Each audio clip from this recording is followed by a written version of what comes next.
Hey guys, what's up, and welcome to my first new Genesis video. So in today's video, since I have a few hours before the closed beta starts, I'm going to go ahead and show you the manual to the new Genesis beta. Now before I get started with today's video, just a few things to keep in mind, because all this stuff is subject to change even though the game releases next month. So a few things is this is news about the closed beta. A lot of this stuff will transfer to the real game, so keep that in mind. Stuff with like classes and how the game mechanics work, that should all just transfer over.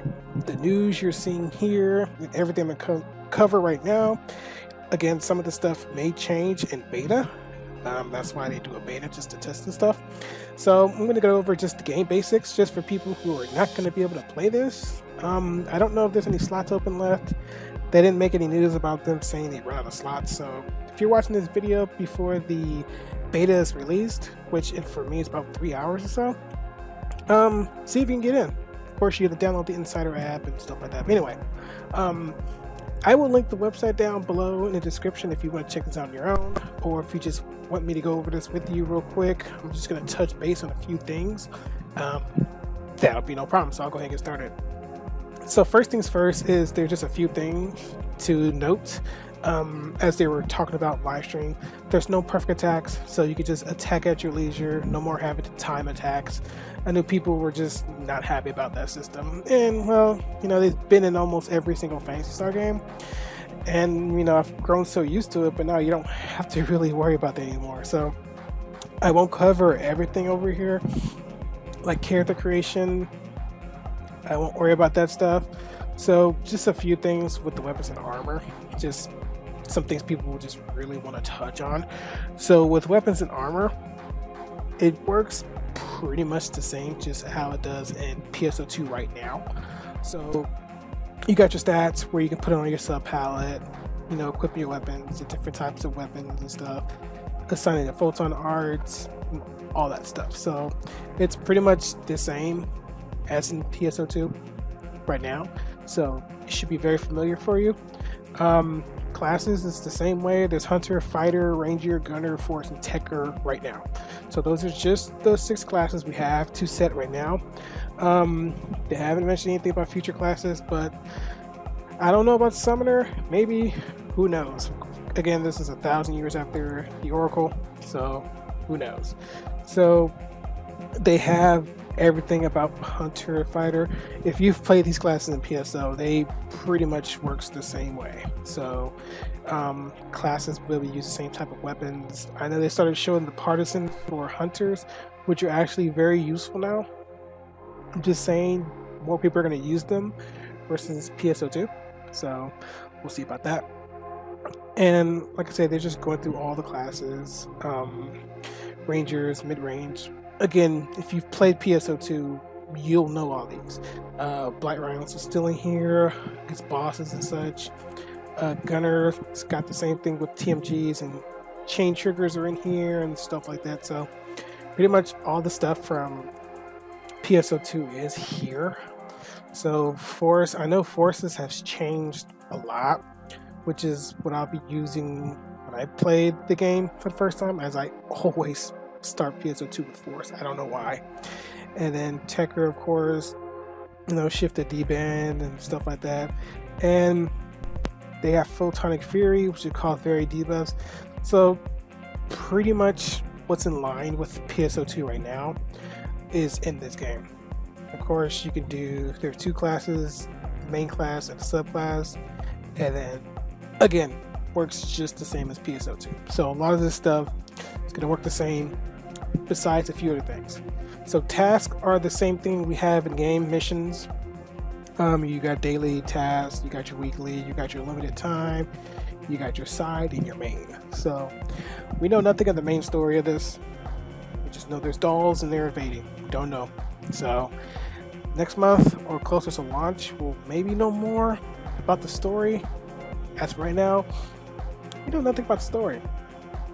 Now, weapons and enhancements for units as well is something a little bit different, because you can actually take, from what I'm understanding from the live stream we were doing, you can use one weapon and just upgraded like crazy.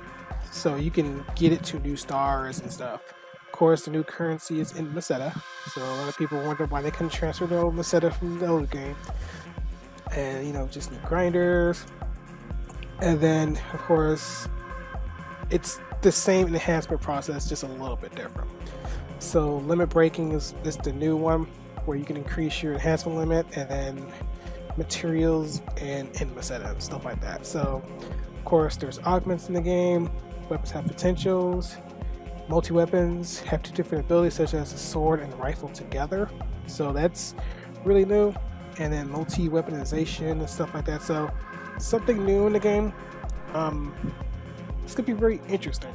So again, when I play the beta later tonight, I will make lots of videos. So after today's video, probably won't put out a video until Monday, as I compile everything up and then get it out to you guys, because I'm going to be focused on playing rather than making content. I know that sucks and you guys have to wait, especially if you're not going to play, but I need to compile. So anyway, a new thing called Battle Power. If you play games like Final Fantasy 14, World of Warcraft, and now Final Fantasy 11, they put them in there. Pretty much your BP or your battle power is how strong your character is overall with gear, levels, and stuff like that, units. Higher BP, the more you can participate in things like urgent quests and stuff like that. So just keep your BP up and you'll be fine. And speaking of urgent quest, I know on the field's way different. So you have 2 sectors for exploration on a field. You got your exploration and you have your combat. So, Ryuker. Can anyone who's played PSO can tell me what this does? So yeah, Ryuker, comment down below. Anyway, so when you explore, you just run around, you're looking around, you're gathering, fishing, and stuff like that.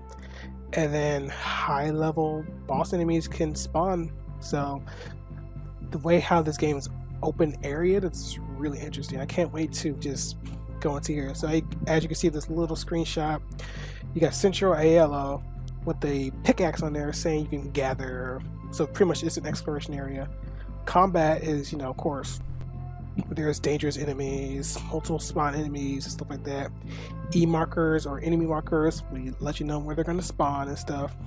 So you got Ryuker devices, and it'll let you move from device to device instead of having to run all the way back and stuff like that. So pretty neat. So then you have rest again and reverse again on the field, which is pretty much recovering HP and reviving allies on the field. So as long as you're fighting near these, you can use them from your palette. So running on the field, you can collect them, as I've seen from some little bit of gameplay I've seen on Twitch. So pretty interesting. Of course, we all know about the gathering. You gather materials, gather food from enemies and stuff like that. Of course, you have weather changes, rain, thunderstorms, daytime, nighttime, which I could assume nighttime be more dangerous, so be careful. And there's data pods, just give you some information and hints on the field. Updrafters will let you do photon glides and let you just go really high up. So yeah, let's just go and click on that.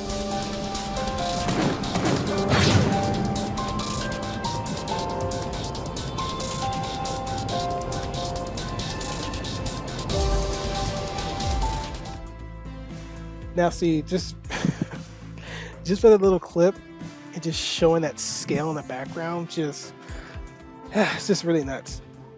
And then we've got PSE in the game, which is cool. PSE bursts, multiple enemies will swarm to you, boss enemies will appear at the end. So that's pretty cool. So instead of the burst ending and then just ending, a boss will show up. So that's very interesting, very cool. And then trials, it's an event.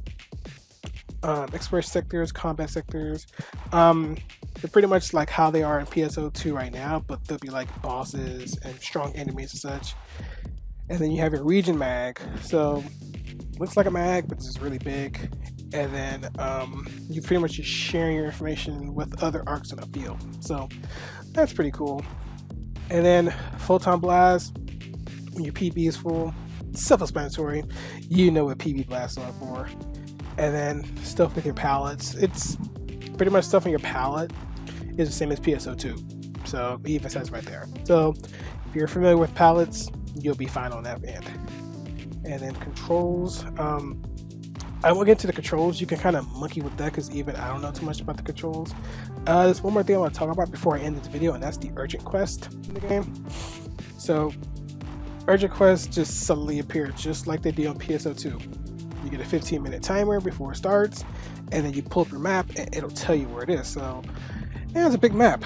So as you can see, the urgent quest is taking part right here, and then what I can presume is the character right here going towards it. So these are your Ryuker towers that you can teleport from here to here to here. Presume there'll be one here, who knows, but when you open up your world map, it'll let you know where it'll be, and then you have 15 minutes to get there. So that's pretty cool. So instead of sitting around for 15 minutes running to the quest counter and accepting the quest, you can actually bolt there and be ready for this giant boss to appear. So when it's there, you can actually, it says urgent quest can be accepted in the section where it occurs. So walk up in the area, accept it, and then you can participate from the world map as well. So open up the world map and it'll be there. And so here it is right here. Defeat your targeted enemy. Here's your rewards. Here's the enemy at the suppress, and just some information right there. So when you get into the area, you will matchmake into there. And then once the quest will begin once the members have reached. So it won't just start, it'll just start when you have enough people. Which I presume that at 15 minutes it'll just drop in and then you just go. But, you know, it's this way, so that's fine. And if the number of participants isn't reached, you can start the quest by just immediately starting it. So that's fine right there. So that's it for the beta news. I know this page is going to change a lot because this is just a closed beta page. So more information will be given out after the game is released next month. So yeah, hopefully you guys will be able to participate. I know I'm really excited about participating, and I hope you guys enjoy the game. Leave a comment down below. Let me know what you guys think. Me personally, I'm excited. I can't wait. I just hope my rig can play it. So until next video, guys, peace. Enjoy the beta.